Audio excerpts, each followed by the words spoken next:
Assalamualaikum warahmatullahi wabarakatuh. Ladies and gentlemen, in writing a feature, there are organizations or steps that we need to follow so that it will be easily read by the readers. That's why today we're going to talk about the structure or the organizations of feature writing so that we could be easy in writing this and that would give a benefit as well to the readers. There are three parts basically in feature writing. Number one is beginning or the lead, then followed by the middle or the body of the story, and then it will be closed by the end or the conclusion. However, in this video, we are going to only talk about one step, which is the beginning or the lead of the writing. That's why today I want you to pay attention on how to write the lead so that it could be really effective.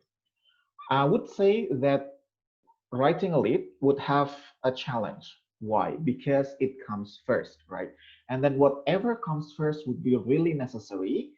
It could determine the attention of the reader, or it could, become the most important thing from the writing. It could make the readers decide whether or not they will continue to read our writing in the future. So in writing a lead or the beginning of our feature, there are several steps. Before discussing the steps, we need to know that the lead is first the most important part of writing, especially in feature. Yeah, we need to know as well that in feature, actually everything is important because we need to read everything in order to know the point of the writing itself. However, lead becomes the most important thing because it will come first. If we fail to bring or to grab the attention of the reader from the very first beginning, then we will fail in making them read the whole stories. That's why we need to create a very great impression, the first impression to the reader, then they will continue to read the rest of the story. That's why it becomes the most important thing. Number two, it is actually the first paragraph. However, it may include the second or even the third paragraph. So it's not only the first, it could be the second and third. It depends on how we can set up or we can grab the attention of the reader. Number three, and we hook the readers in. So we try to grab their attention and then try to make them engage with the story. And then we can use drama, emotion, quotation, questions, or description. And at the same time, we set the tone, whether we, as the writer, is angry at that time, or we are happy, or we also can create the tone of the audience or the readers that we want them as a writer. We want them to feel happy as well, or we want them to feel angry as well. We set the tone from the lead. So we see here that lead takes a very big deal in writing, not only to attract the attention, but we also set the tone of both we as the writer and also the readers. So these are several attention-getting devices in writing a lead. Number one, we can ask questions or only a question. Yeah, it could be a single question or more than one questions. However, that it should be questions that is informative. So it's not only a random questions or the provocative one, but it will be better if we can create a questions that could inform the audience, the informative one. So we try to tell a fact that we assume that they never know. For example, do you know that? And then you put some information there on the question. Okay. And then second, make an unusual statement. Unusual statement could be the fact. The difference from the first one is that we just try to wrap the fact into a question. But number two, for making an unusual statement is that we try to make the fact as a statement, something that have never been known by the audience, or sorry, by the readers, and then we try to take that as a statement, something that will make the audience like feel shocked or startled. Number three, we can describe a scene. Okay, the readers could try to imagine the scene that we create. So it is as if that if the readers read the scene, that they can feel that they are in that situation.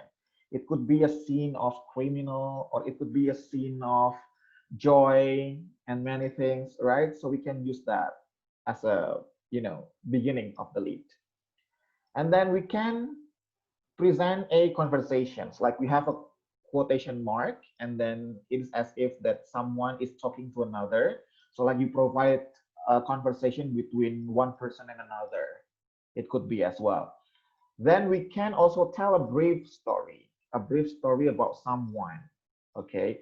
The difference from a scene is that number three, describe a scene, is that when it comes to a scene, it is like the purpose is to make sure that the audience can imagine the situation right there. It's like we try to create the atmosphere that we want to the readers. However, when we try to tell a brief story, it seems like we provide a narration, right? A narrative story so that they could enjoy reading that story. All right. So next is that present a surprising or alarming statistic.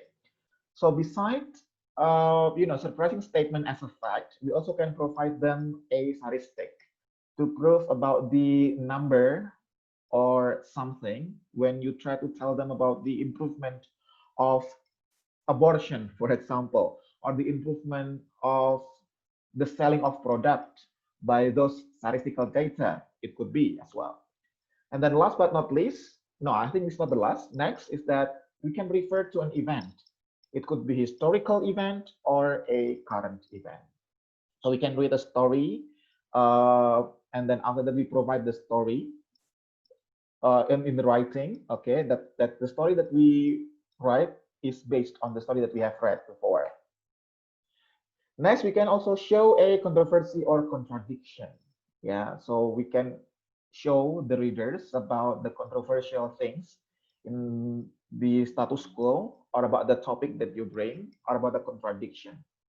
And then use a quotation. It could be the quotation that is suitable to the topic that you have. When you talk about education or when you talk about business, okay, you can use that kind of quotation. State unusual opinion already. Riddle. When you want to make your readers think about something, right? You can use riddle so that they will feel find the answer. What is the answer for this riddle, right? And then about dialogue, yeah, conversation, like I told you before. And then onomatopoeia. Onomatopoeia is actually an imitation of a sound of something. When you would like to create a situation of creepy or horror, for example, then we can say uh, the sound of the wolf, for example, right? So you can write the sound of wolf. How the sound of wolf is, it's like called onomatopoeia. So like it's like the word, but it has the function to imitate the sound of something. All right. Or for example, you would like to write the sound of a plate dropped at the floor. Yeah, it could be onomatopoeia as well. Next, this is the example of the lead. We can see the beginning is the young Egyptian professional could pass for any New York bachelor. It's not like bachelor degree, it's not like bachelor related to education, but bachelor here means a single man. All right, talking about the Egyptian professional, a young Egyptian, and then could be a very perfect bachelor in New York, or someone who is a very great bachelor in New York. And then it tries to describe the the scene, the situation that this man was dressed in a crisp polo shirt and swatch in cologne, races his Nissan. So like we try to imagine this kind of person. We try to imagine this kind of bachelor. Oh, he must be, uh, rich because he drives Nissan and then dressed in crisp polo shirt. Blah blah blah. And then we can see what sets this one. What sets the bachelor apart from the other young men on the make is the chaperone sitting next to him, a tall, bearded man in a white robe and stiff embroidered hat. So it's like we try to imagine that, oh, this person is not alone. Okay, this person, this young bachelor, is accompanied by his chaperone sitting next to him. The chaperone is bearded and then wearing a white robe and stiff embroidered hat. So we try to imagine that. So it's like using a scene so that we as the reader could imagine what is happening based on the reading text. All right. Next example. This one. The first sign of trouble was powder in the baby's urine. Then there was blood. By the time the parents took their son to the hospital, he had no urine at all. Okay. So it's like try to imagine what it's like a story. Okay, what happens? Like a narrative things. We are provided a story. What happened? Okay, what happened to the baby and what's wrong with the baby? And then kidney stones were the problem. So well, finally we found out that related to the urine of the baby is like there is a problem with the kidney stone. All right. So that's the difference between the first and the second. The first is like to try to create a scene, while the second, this one is that try to provide with a story. Next, types of leads to avoid. Try to avoid these types of leads when we write the lead for feature writing. Number one is that the dictionary lead. So we write according to the dictionary, according to Webster's dictionary, according to this dictionary, try to avoid the dictionary definition because that is really not interesting at all. Number two, by writing it's official. It's official that blah, blah, blah. It seems like a straight news, not a feature writing. And then the mystery it lead. Like you say, it's round, it's red, it's juicy, right? Like it. Why we say it? While we use pronoun when the noun is already clear, right? So that's why I try to avoid the mystery it. That is really not interesting at all. Next is that the weird linkage or atypical lead. I mean, like the fact that it's not really important. Well, you can see here, what did Boris Karloff, Jane Fonda, and Richard Nixon have in common? Ring around the collar. I mean, like, how informative is that? When you try to talk about the similarity with one person and another, perhaps we can take about the achievement or about something that is really, you know, uh, can be taken into advantage to somebody else, right? Not something that is unclear or weird. And then this one, Jenny Jones looks like a typical college student, but she's really a world-class wrestler, supermodel. I mean, like, what is the relation between wrestler and supermodel, right? There's two different things. Try to focus on one thing. What are we going to talk about this person? An informative question, like I told you before, if you want to use question, make sure that the question is informative because we're not doing public speaking, right? In public speaking, when we try to give them like a, what a typical type of questions that is provocative, right? Or the question that they don't need to answer, it's okay because we can like having a communication with them with verbal and non-verbal communication. However, with this one, because we provide them in writing, okay, that's why the question should be informative. The question that they can directly know the answer, and we inform them about the question itself. Next, turn the questions into short, informative statement instead. All right, so the question once again should be informative. We need to inform them well. So try to compare these two leads. There are two leads here. Which one do you think is more likely to be the lead for feature writing? Is it the first or the second? The first or the second?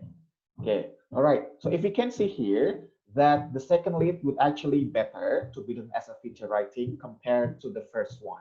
Why? If you take a look at the first lead, 21 teachers from across northern Luzon gathered, blah, blah, blah, blah, blah, blah, used to teach writing. It seems like a, straight news lead because it's like, it sounds like really WH information. All right, it's like too stiff, all right, and then no variation at all in this kind of writing. However, the second, teacher John de la Crush, I'm not sure is it Crush or Crush, right? And then cried as he composed a poem about his grandmother at the keyboard of a blah, blah, blah, blah, blah, blah of liberal arts building recently. So it's like focus on one person. As we can see that in feature writing, we focus more on a person, okay? Especially for one person. That's why this second lead is more likely to be the lead for the feature writing, especially that it has more detail. Oh, the teacher cried as he composed a poem about his grandmother. So like we are described a situation, we are described a scene where the teacher is crying at that time while he composed a poem for his grandmother, right? So this is the type of the feature lead. Right, so after watching this video, I want you to share your opinion. Okay, right, share your opinion. You may um, ask me questions as well, and you can drop your questions on the comment section below. Okay, and I wish you luck for your lead writing. Write your lead based on what you have done before, because I believe that you have done some observation. So practice directly, and you have, should you have further questions, please feel free to give your comment. I will be so happy to help you in answering your questions and also to help you to write your feature writing. My name is Patria Handung Jaya. Good luck. Assalamualaikum warahmatullahi wabarakatuh.